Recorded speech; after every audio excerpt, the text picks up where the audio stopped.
so far away from his mouth, and then turn his gain up, and then it comes back. Okay, well, now we got it now, so give it me.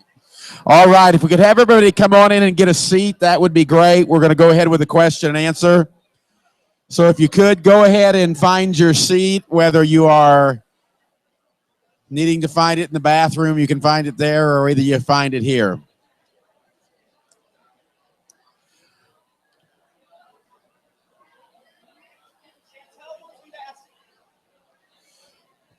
Hey, guys, can I have your attention, please? John's going to be answering questions. I need you to grab your seat and stop talking, okay? Please. Not trying to be rude, but we've got to be able to do that, okay? Or we will be here all evening.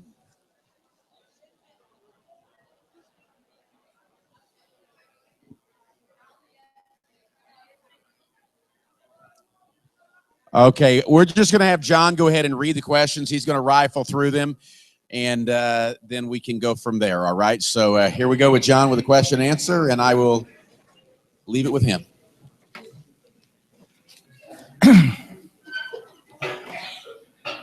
I haven't looked at these, so there'll probably be some duplication.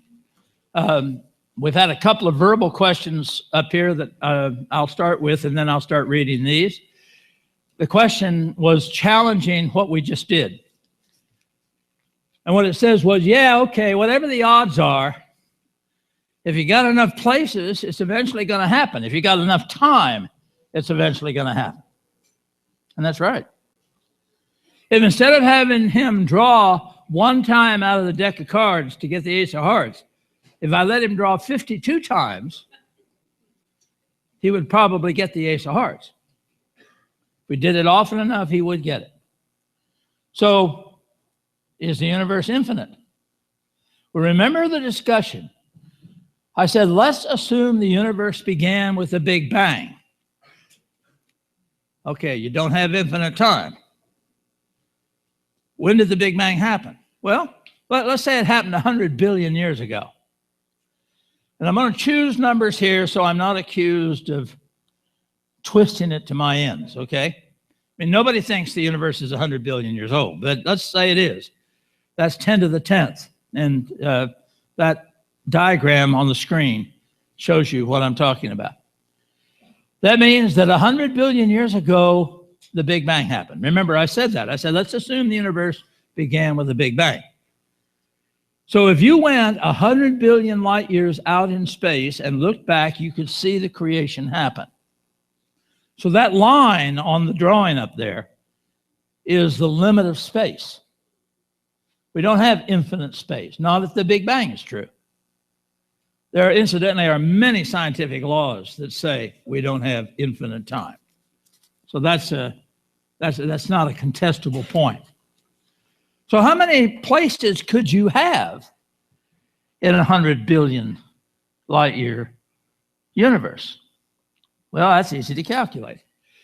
First of all, let's calculate the volume of a galaxy, upper right-hand corner. 4/3 pi r cubed is the formula for the volume of a sphere. So I put in our galaxy and have calculated what that volume is. That volume would be the volume of our galaxy. Let's assume that our galaxy is the only type of galaxy that's there. It's not, but that makes my argument less likely if I do that. So I'm trying to give the atheist the field in every choice here. So the number is up there. I'm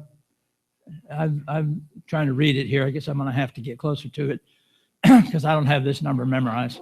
But you can see it's 5.2 times 10 to the 14th cubic light years. That's how big a galaxy is. So if we wanted to calculate how many galaxies exist, all we have to do is take the volume of the universe, which again would be 4/3 pi r cubed, using 100 billion as the diameter of the universe. So that's 10 to the 10th. And that comes up with 4.19 times 10 to the 30th. So you divide the volume of the whole galaxy by how big each galaxy there is, and you get 10 to the 16th galaxies, roughly. Now, I've seen other calculations of this, and it's way lower than that. So I'll take mine Other calculations show the number's more like 10 to the fourth, but it's a very simple calculation. So how many stars could you have? Well, let's assume that every galaxy has 100 billion stars, because that's what ours has. Actually, our galaxy is unusually large, but we won't get into that. So you multiply 10 to the 10th times 10 to the 16th, you get 10 to the 26th. That's the maximum number of stars in space. We're nowhere near what my probabilities were when I calculated the odds. I'm talking one chance out of 10 to the 800th. And if those of you who have a math background know what the Dirac limit is, we're way inside the Dirac limit of when you can accept a chance explanation. If you didn't follow any of that, here's the bottom line. How big the universe is not an issue. Now, I suspect there's some questions in here about virtual universes. How do you know there aren't virtual universes? Well, virtual means unreal. That's a very creative explanation, but it's not science. We're talking scientific evidence. People say, well, what about parallel universes? That's an interesting speculation. It's not science. There's no way to test it. There's no way to falsify it. There is no evidence for it. We're talking scientific evidence. You can propose that the universe was created by Porky Pig in a big fight with Brer Rabbit. Wonderful. How do you know it's not true? You don't. It's not reasonable, but you don't know it's not true. It's not science. We're talking scientific evidence in what we're doing here, not some kind of speculation that somebody can throw out there. And the scientific community has been saying this. Even string theory has been widely criticized because it's not testable. The equations for string theory have 10 to the 500th power different possible solutions. So there's no way to test it. Okay, let me read through these questions. What are the mathematical chances that God does exist? 100%. I mean, you know, when you start looking at what we've just talked about, the odds are very clear. Do you think God created the earth with dinosaur bones already buried? No. I have extracted a dinosaur egg with my grubby little fingers from a dinosaur nest, cut the egg open, and there was a baby dinosaur inside. Let me show it to you. I've got a picture of it here in these. I've got some miscellaneous slides here because of questions that frequently come up. And there you go. There's actually two of them. That's one. And there's the other. I also want to point out to you that when people, and some creationists do this, when people say that God created the earth with age, the dinosaurs never lived, which is what this is saying, you're violating the nature of God. God cannot lie. James 1:27. Let no man say when he is tempted, I am tempted of God, for God tempts no man, neither is he tempted with evil. I cannot biblically accept the idea that God lifted up 5,000 feet of sediment, threw a dried out dinosaur in a coal seam, and said, ha ha ha, wait till they try to figure this one out. That is not the nature of God. If God designed a system of nature, then has to intervene in its regular workings, doesn't he make himself an incompetent architect? No. As a matter of fact, if God had not created the universe with the capacity to change, you wouldn't be here. Because change is critical. Do you realize, for example, that every day the surface of the earth, the surface of the United States, overall is eroded 2.5 inches? In other words, everything gets eroded down. So what would happen in 5 million years? Everything would be below water. So you have to provide a mechanism that lifts the ground faster or as fast as it erodes it down. Not only that, there has to be a way to replace nutrients. Let me tell you a story. I was in Hawaii on the Big Island. There was the Kilauea Iki had erupted, and I was running up beside this lava flow. There was lava flowing down, fascinating. And I ran around a boulder and plowed into a Japanese guy with a wheelbarrow who was picking up hot lava and putting it in his wheelbarrow. Knocked him over. It turned out he didn't speak much English, but he understood, and I helped him pick the stuff up and put it back in the wheelbarrow and apologized to him. I said, "What are you doing?" He said, "I grow orchids." I said, "Well, that's very nice. I love orchids. But why are you picking up lava?" "I grow orchids and tomatoes and watermelon and corn." Well, make a long story short, this guy's a horticulturist from Japan who has the idea that volcanic rocks bring nutrients to the surface that have been leached out by natural processes like rain, and that there is an importance to taking these new materials, lavas, and bringing these nutrients back. And his way of proving it was to grow these beautiful vegetables and orchids in soil made of seaweed and lava. He had tomatoes the size of basketballs. He had corn 18 inches long. He had watermelons that I couldn't lift. Doesn't mean much. I'm not very strong, but they were big. Okay? Green beans were like that. When they brought back lunar soil and they tried to grow plants in it, the plants grew 5 times faster in lunar soil than they do in Earth soil. I could go on here for a long time. There's a reason for God to design a changing Earth, because you cannot be in a static Earth and survive. We are in a dynamic, living planet. And so right now we're going through a period of global warming. There's no question about that. The question is whether man has anything to do with it or not. But it's definitely in a warming cycle. It's happened in the past. It's happening again. What does this process do? It changes the landscape. I live in Michigan, land of 100,000 lakes. Why do we have lakes? Because of glaciers. Why do we have glaciers? Because there has been a past when it was a lot colder than it is now. And we have had global warming that has made the land very, very fertile. So this is a wonderful example of design, the capacity to change. If the laws of nature can't be expected to bind the creator of nature, why do we use the category of causality to relate God and his creatures in the cosmological argument? Because that's the only thing we have the evidence to deal with. You can't argue with anything that you don't have evidence for. And that's what that whole discussion about. I don't think the laws of nature change.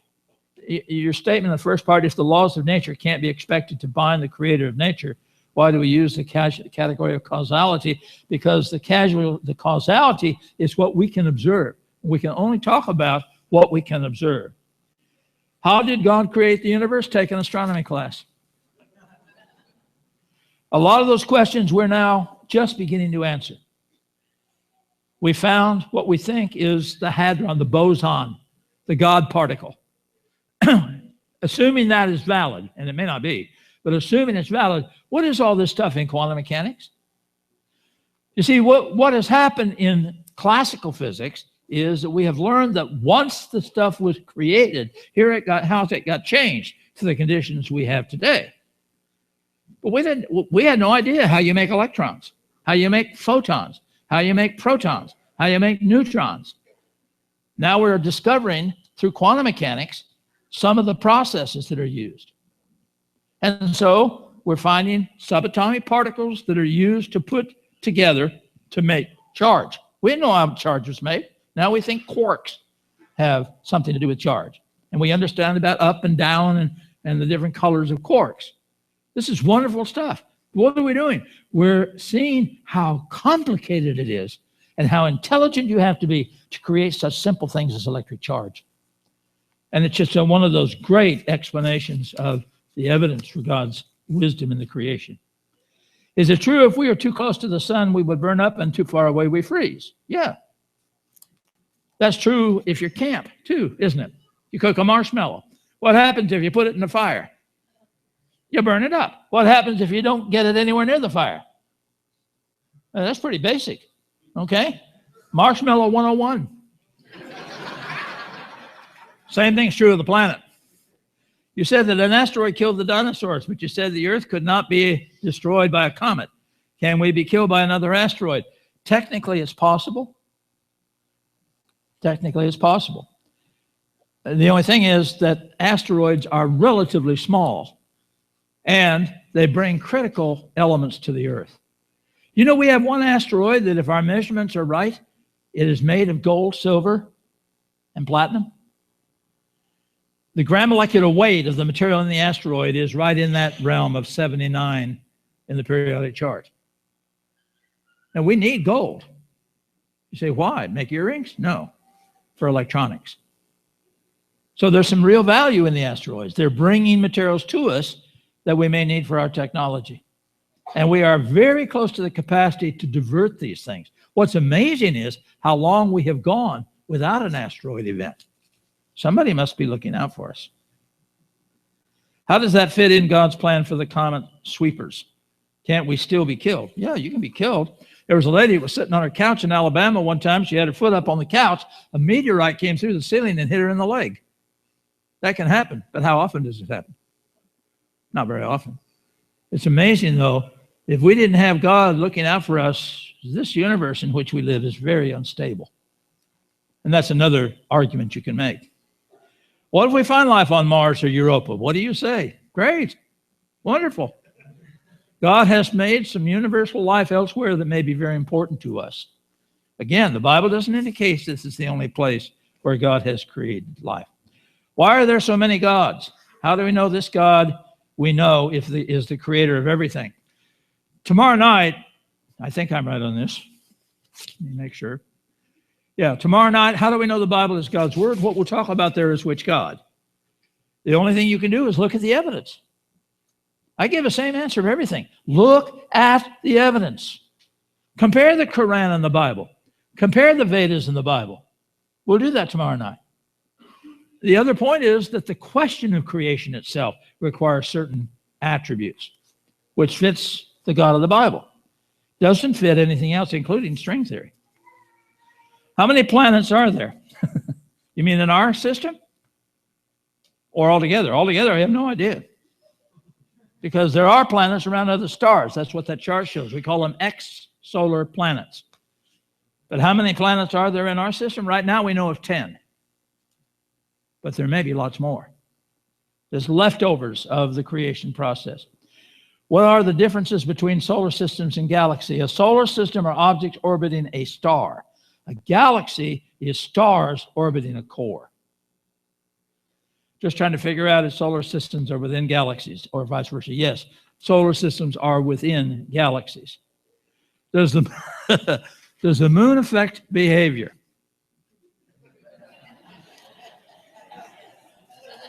Actually, I may have a surprising answer for you here. In the old days, there was a belief that there was some kind of an effect. And the term lunatic came from that belief system. But let me suggest something to you. Lunar cycles are roughly every 28 days. What else is 28 days?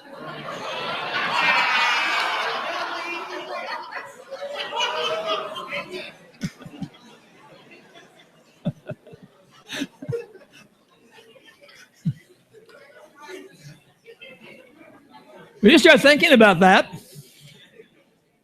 And you can understand if a woman has certain physiological symptoms every time there's a full moon, you can draw a conclusion which is not correct, but which nonetheless you can understand.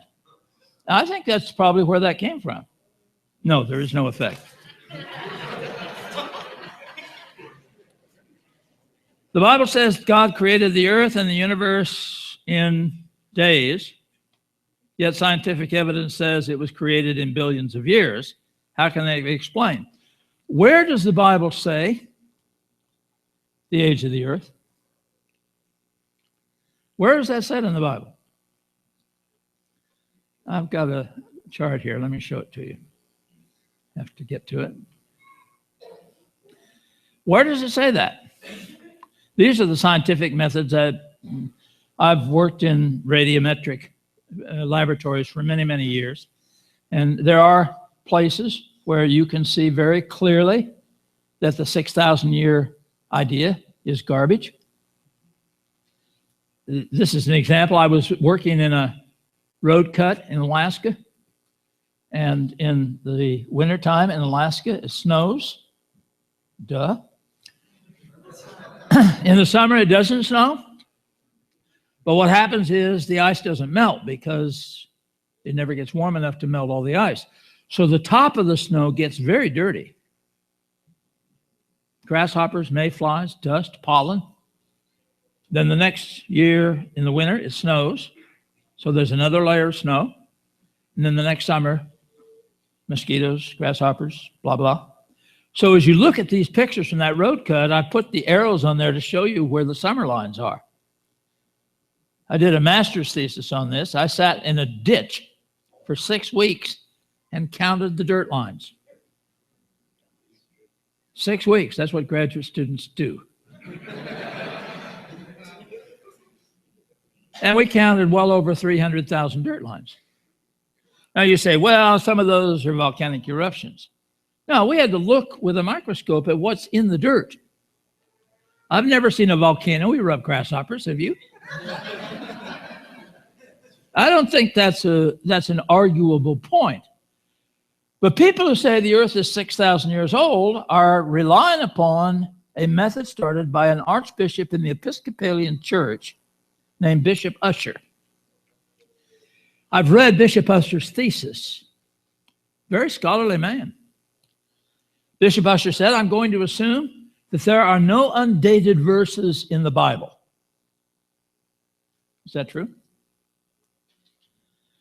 How long were Adam and Eve in the Garden of Eden?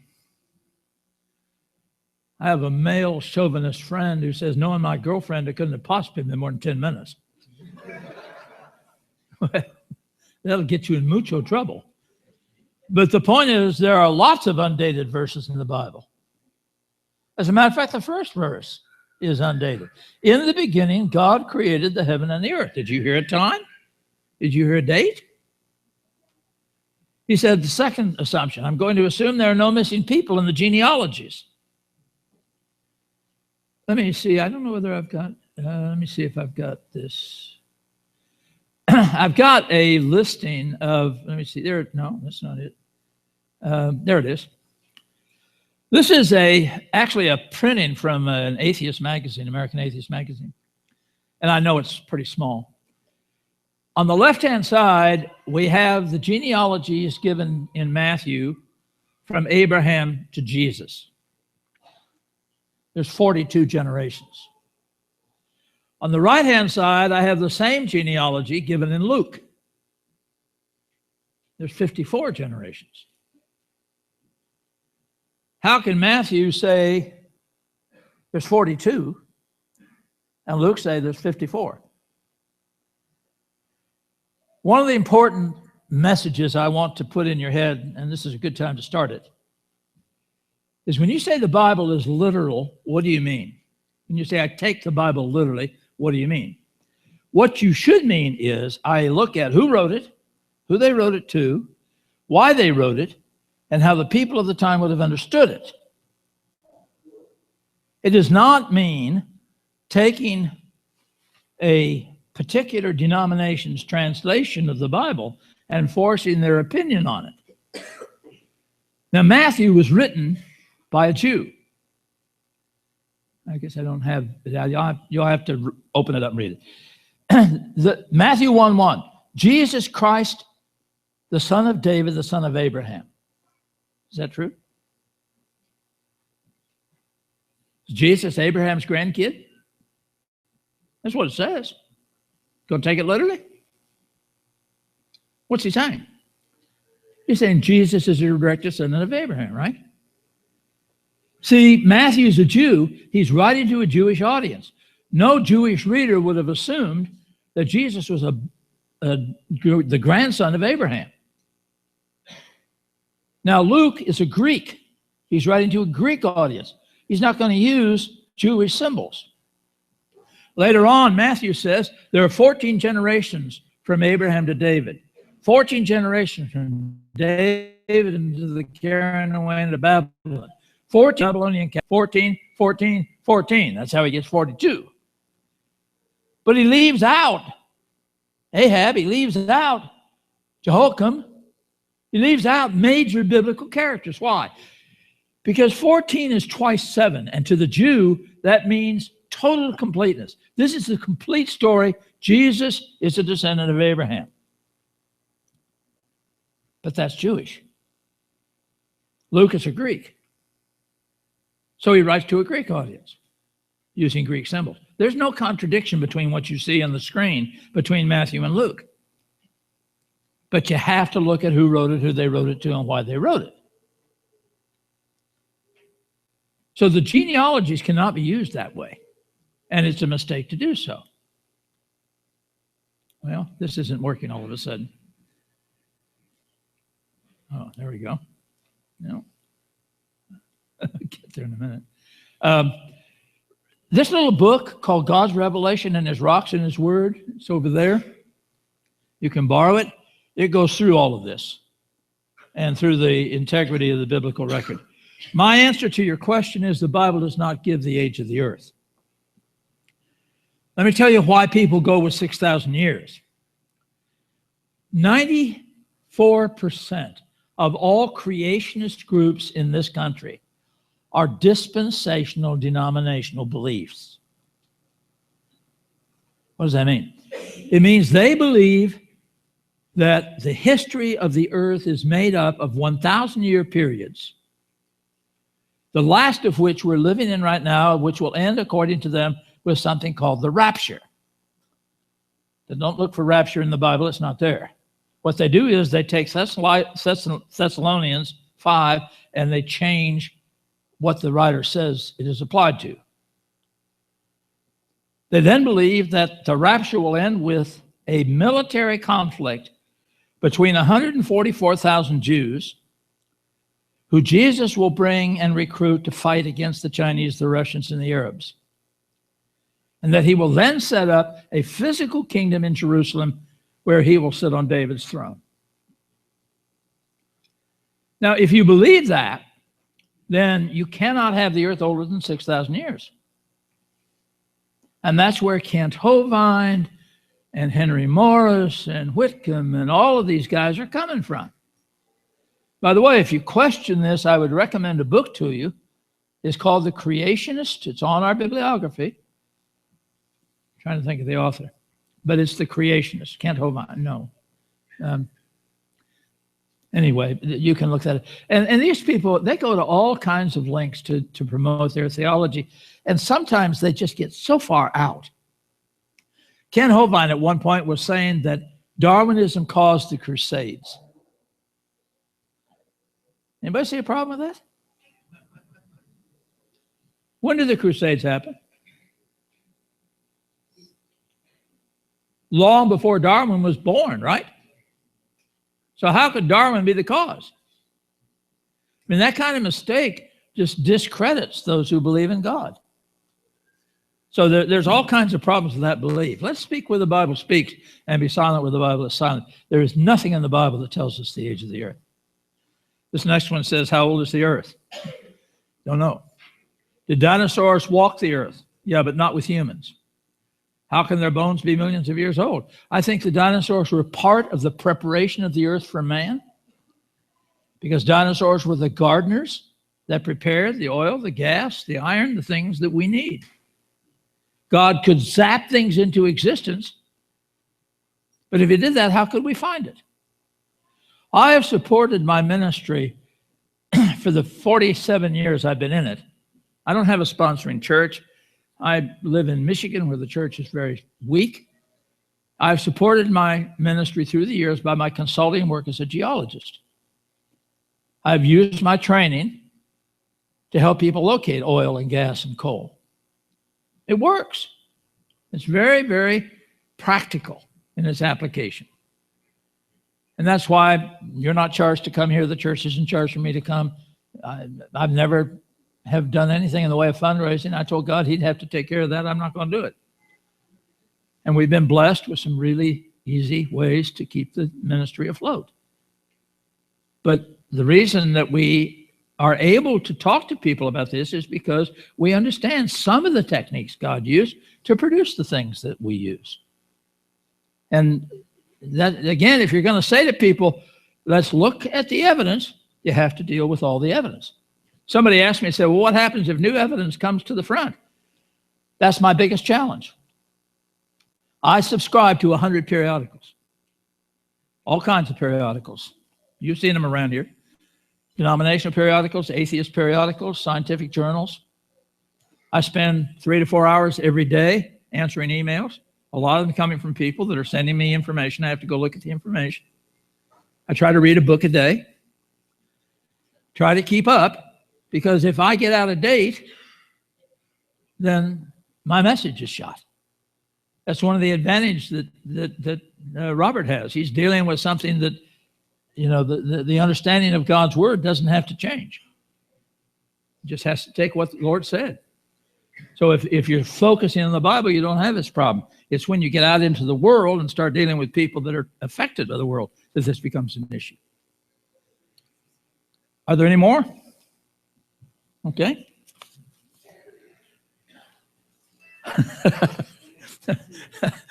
Are dinosaurs good eating?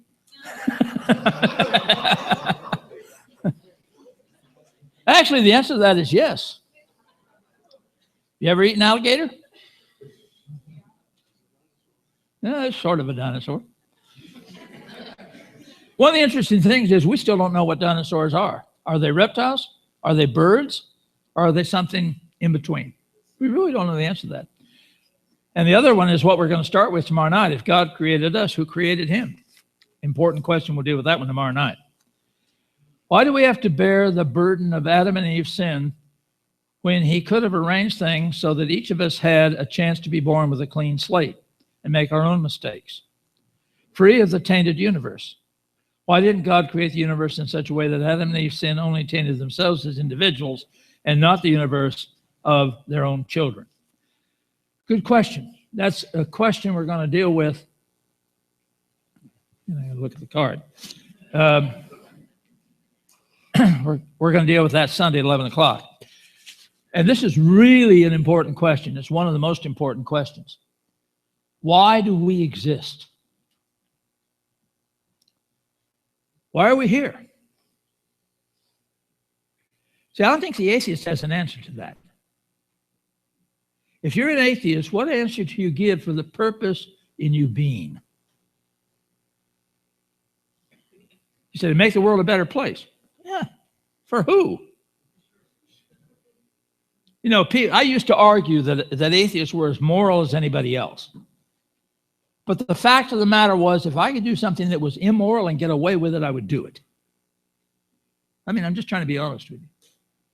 But I would make the argument I'm as moral as anybody else. But if I don't answer to anybody, why should I do anything that deprives me of having pleasure?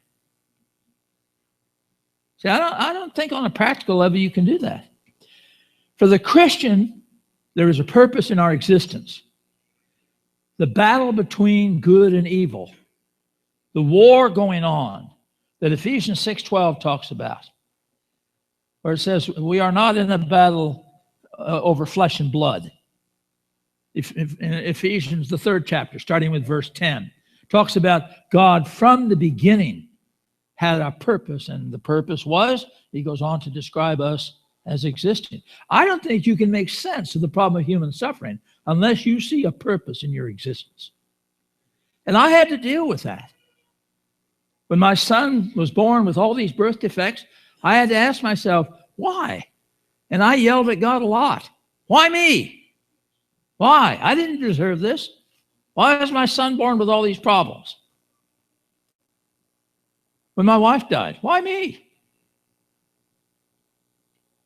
But when you get a chance to sit back and to look at it, you start looking at the creation, you start looking at what you can do with your life, what brings you happiness, what really has meaning. The Christian perspective answers that question. And as you said, why can't we make our own mistakes? We do. When you were born, you were perfect, sinless. Why aren't you sinless now? James says, for all have sinned and fallen short of the glory. 1 John says, all have sinned and fallen short of the glory of God. First John says if a person says they haven't sinned, they lie.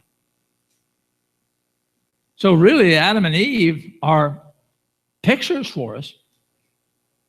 But what you described is still happening. If you could have remained perfect, and some of us do. Some of us do. Remain perfect our whole lives. Gracie Rice, one of Tim's friends. She's an IQ of about 20. She's 52 years old. She's never sinned. Why? She's incapable of sinning. She's mentally challenged to the point she's still a baby. So the family doesn't have to worry about where Gracie's going to spend eternity.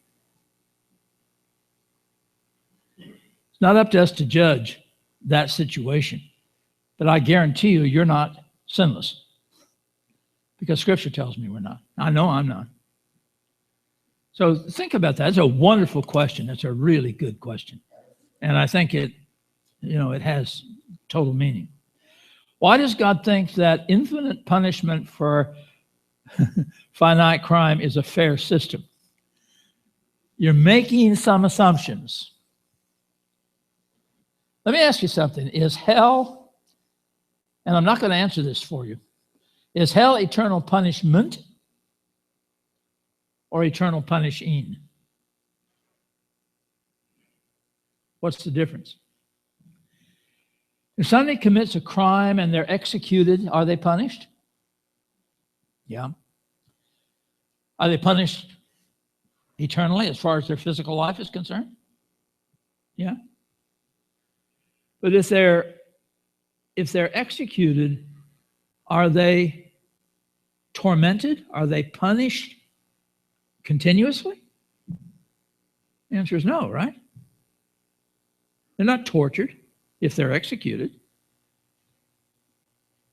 There's a book written by a very well-known scholar. His name is Fudge.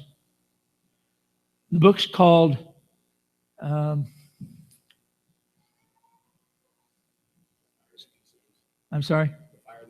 Fire That Consumes. There's two books. He's got another one he's written. I don't know the answer to that. But I do know Jesus said, don't be afraid of those that can kill the body. Be afraid of those that can kill the body and soul. Can the soul die? I think from an apologetic standpoint, that answers this question, if the soul can die. I don't think eternal punishing is very logical. What you get into is this kind of question. What about the little boy in Africa that never hears about Jesus? Never saw a Bible, never heard anything. Is it fair for him to be tortured eternally like Hitler was or is? You see the problem there? You get into this question of fairness. The Bible says God is just. God is fair. Assume with me for a minute that when somebody dies and goes to hell, that their soul dies. What happened to them? They were put back where God found them, in non-existence. They had a chance to exist, but they blew it. Maybe not of their own doing. But the worst case scenario is they had the opportunity to exist, but they're not tortured forever for something that they had no opportunity to do. I know this is a tough one. And I don't pretend to have all the answers to it. I'm still studying it. But the idea of God tormenting somebody for eternity for something they didn't have the opportunity to do, it doesn't gel with the nature of God. And so I'm inclined to believe that's not the case. But give it some thought. Email me about it. Maybe you can instruct me, because I'm still growing and learning with that. Anybody got another one they want to throw out verbally? Robert? We're going to have a prayer here and wrap things up. We'll start with for those of you who have children, tomorrow morning the program, and then tomorrow evening at 6 o'clock, not 7 o'clock. And again, we'll follow a similar format. Probably try to cut the question answer a little bit shorter, just because John will be getting up, and John's speaking basically for us 6 times, and then 2 question answers. Before years ago when we'd have John come, he would do about twice that. And so we wanted to not kill him before his next meeting. But we really, I deeply appreciate John's love for God, his love for people, and just his incredible drive to try to serve. So we're going to pray, and after the prayer, you are dismissed. Father, thank you for the evening. Thank you for everybody that showed up. And God, I pray that you'll help us to have hearts that care about you and care about each other. Father, give us minds that, Father, don't want to just believe because that's what we were told, but Father, help us also, Father, to look and to think and to study, and Father, to be people who use the mind that, God, that I believe you gave us. Thanks for the evening. Thanks for John's presentation, Father. Thanks for Jesus who makes it all possible. It's in his name I pray. Amen. You are dismissed.